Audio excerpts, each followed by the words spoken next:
அதாவது ஏற்கனவே இந்த ஜவுளி பூங்கா அமைப்பதற்கு அதிமுக ஆட்சி இருக்கின்ற பொழுது நம்ம ஸ்டீல் பிளான்ட்ல ஒரு குறிப்பிட்ட நிலம் கையகப்படுத்துவதற்கு நாங்கள் முயற்சி செஞ்சோம். அங்கேயே அது மட்டும் இல்ல, இந்த ராணுவத்திற்கு தேவையான உதிரி பாகங்கள் தயாரிப்பதற்கு அங்கேயும் நிலம் கையகப்படுத்துவதற்கு இரண்டுக்கு சேர்ந்து நாங்கள் முயற்சி செஞ்சோம். மத்திய அரசுக்கு எழுதி அனுப்பிச்சோம். சுமார் 1500 ஏக்கர் இந்த ஸ்டீல் பிளான்ட்டுக்கு உள்ள இருக்கின்ற நிலம் காலியாக இருக்கின்றது, பயன்படுத்தாமல் இருக்கின்றது. அந்த நிலத்தை இந்த 2 திட்டங்களுக்கு வழங்க வேண்டும் என்று மத்திய அரசுக்கு மாநில அரசு கடிதம் மூலமாக எழுதப்பட்டது. மத்திய அரசு ஒத்துக்கொண்டது. ஏற்கனவே அவர்கள் அந்த கைட்லைன் படி தான் பணம் கட்டி தான் பணம் செலுத்தி தான் அந்த ஸ்டீல் பிளான்ட்டுக்கு தேவை நிலத்தை கையகப்படுத்தினாங்க.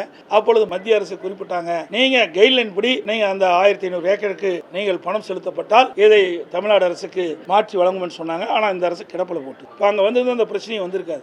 இதெல்லாம் அதிமுக ஆட்சியில் எதை கொண்டாந்தமோ அதையெல்லாம் இவர்கள் கடைபிடிப்பதே கிடையாது, தொடர்வது கிடையாது.